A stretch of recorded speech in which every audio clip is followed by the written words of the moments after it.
Okay, so like when we think about, the foundations of Western civilization, Yeah. right? Concepts like democracy and reason, they kind of immediately spring to mind. But where did these revolutionary ideas first, like really take root and flourish? Today, we're diving deep, right, into the world of ancient Greek city-states. Yeah, really fascinating stuff. Yeah, exactly. And we've got some rich material to work with Ah, here. So, um, looking forward to it. yeah, me too. So I guess our mission today is to really try to understand, right, the structure of these ancient Capture. polis, Yeah. how they were governed and the cultures, right, that developed within them. We'll be looking at how they were organized politically, economically, and culturally. Absolutely. And I think, for our listeners who are always eager to gain knowledge efficiently, we've really, tried to extract the most crucial information from these sources. Right. Yeah, absolutely. So to kick things off, I think we should probably start with the idea of the polis itself. It's more than just a city, right? Yeah, it's really a combined entity. It's not just the urban center, right, with the houses and the temples, Right. but it also includes the surrounding countryside. They're not separate spheres. They're really interdependent parts of a whole. People lived in the city, but they worked the land outside the city. Makes sense, yeah. So this combined urban and rural entity, it served a few really crucial functions, didn't it? We identified four key roles that the polis played. Absolutely. First and foremost, it was a military and defensive unit, Yep. protecting its citizens and territory. Right. That's essential in the ancient world, right? Absolutely, yeah. Secondly, it was an economic center, a hub for trade and commerce. We see marketplaces mentioned, where goods were exchanged, things like bread, olives, wine, even decorated pottery. I can almost imagine like the bustling marketplace, right? Yeah. All the noise and the bartering going on. Yeah, absolutely. So that's two pretty big ones already. And then the third function we talked about was political and administrative. So this is where decisions were made. Right, the nerve center. Yeah. And leaders, right. Sometimes they're referred to as like wise men Yeah. in our sources. They would govern the affairs of the polis. This was, the seat of power. Absolutely. And then finally, really importantly, the polis was a religious center, often marked by significant temples, Yeah. the Parthenon in Athens. Right, which is a great example. Yeah, a magnificent stone structure. Really stands in contrast to, the simpler dwellings found in other parts of Europe at the time. Right, which I guess speaks to their level of development. Absolutely. Right. So now that we have a better understanding of what the polis was, let's talk about, how these polis were organized, and particularly when it comes to governance, they weren't uniform, were they? No, there were different systems of rule that emerged.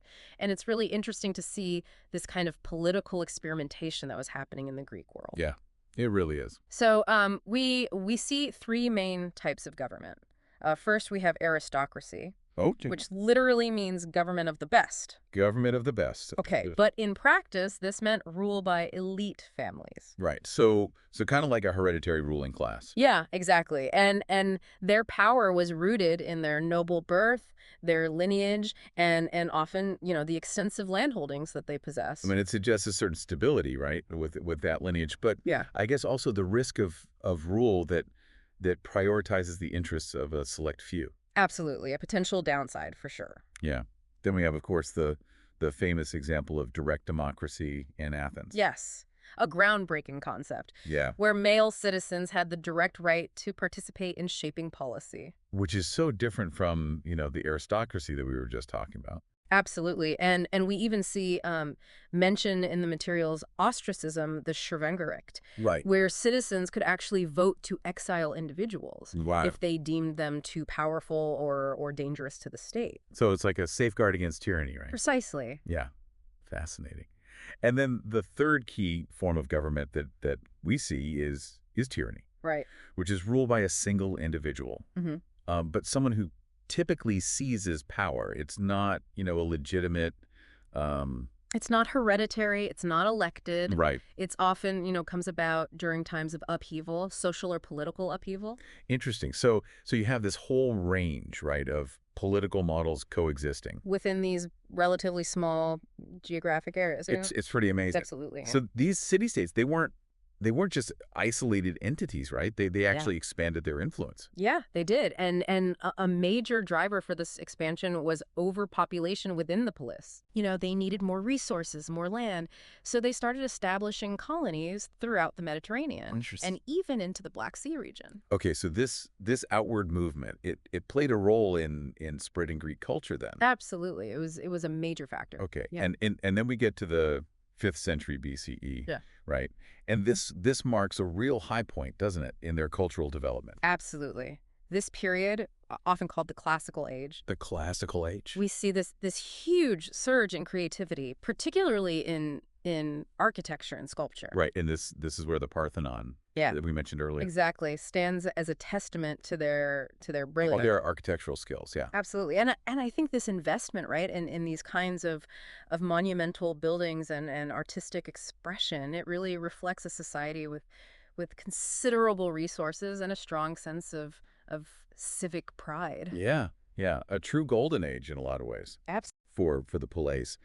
But of course, the story takes a bit of a turn as we move forward in time. Yeah. And the Greek city-states, they start to experience some internal weakening. Yeah, we see these internal conflicts, the underling stride, as it's referred to in some of the sources. Right. These rivalries between the various police, they really start to erode their collective strength. Okay. So, all these wars, the shifting alliances, I guess it creates vulnerability, right? Absolutely. Vulnerability that external powers could exploit. Right, and that's where Philippus II of Macedon comes in. Exactly. A figure who definitely had ambitions. Huge ambitions, yeah.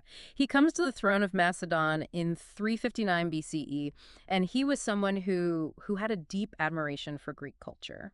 Sure. Particularly, the military prowess of Sparta. But his real goal, his overarching goal, was to unify the Greek city-states. Which is a pretty big goal. Absolutely. But he ultimately achieves this. He defeats the combined forces of Thebes and Athens. Wow. And then he establishes the Corinthian League, Yeah, right? that's right. So this is a step towards unification, but it had certain conditions, didn't it? Yeah, yeah. It's a really interesting step. The Greek police, they join this Corinthian League and they acknowledge Macedonian leadership, but they technically retain their political independence. So it's not a complete takeover. No, not quite. Although Sparta, interestingly, refuses to join. Ah, Uh. okay. Of course, Sparta. Always has to be a little different. Yeah. So Philippus, he's now poised to launch a major campaign against Persia, right? He is, but his assassination in 336 BCE really changes everything. It really changes the course of history. Yeah, and paves the way for his son, Alexander the Great. Alexander the Great, exactly. And I mean, this is a name, right, that's synonymous with conquest. Absolutely. And I think it's worth noting, he had this incredible education. Right. He was tutored by Aristotle, wasn't he? By Aristotle himself. Yeah. So following his father's assassination, he inherits this unified Greece. Right.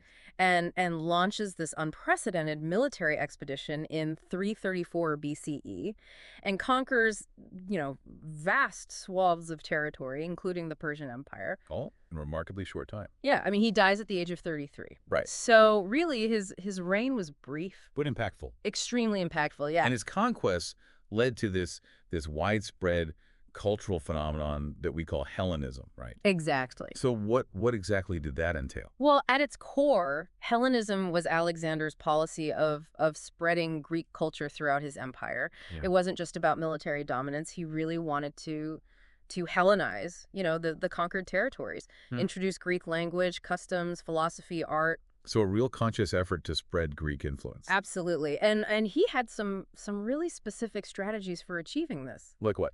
Well, he encouraged the migration of Greeks to Persia, established Greek communities in these new lands, and then Greek became the official language, right, of administration, of science, commerce, the military. They even, had language instruction organized for Persians. Wow. Interesting. Yeah. He also integrated Persian soldiers into his armies. Yeah. Trained them in Greek military tactics. So it's a real blend then of military traditions. Exactly. And then we see, this promotion of intermarriage. Right. Which is really fascinating. Yeah, I remember reading about that. So Alexander himself, he marries Roxanne, a Bactrian princess, Okay. and he actively encourages intermarriage between his soldiers, Macedonian and Greek, and Persian women. So the idea was to kind of forge social bonds and encourage cultural exchange. Precisely. And then, of course, all the cities that he founded, many of them named Alexandria. Right, right. These cities, they really become these melting pots. Yeah. Mixed populations of Greeks and local inhabitants, Hmm. and they served as centers for trade and learning. Real centers of Hellenistic culture. Absolutely. And to facilitate all this trade, across this huge empire, Right. Alexandria introduced a unified currency. Exactly. Based on the Attic standard, Athenian standard. Makes sense. Streamlines things. Yeah. And even after Alexander's death, right, and the fragmentation of his empire, this Hellenistic influence, Yeah. it persisted, didn't It it? did, yeah. After his death, his empire was divided among his generals, the Diadochi, To Diadochi, right. and they established their own Hellenistic kingdoms. Okay. So the political unity was gone, Right.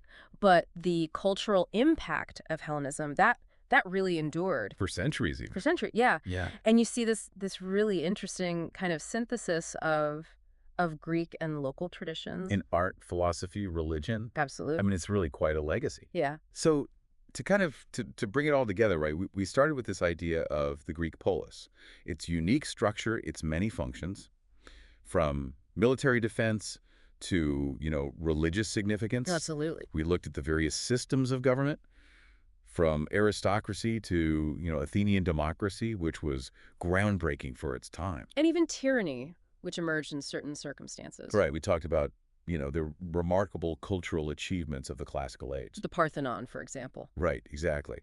And then, we sort of traced this process of the weakening of the The polis, internal conflicts. right, the internal conflicts, then their incorporation under Macedonian rule, And then, of course, the spread of Greek culture through Alexander's conquests. leading to this Hellenistic world.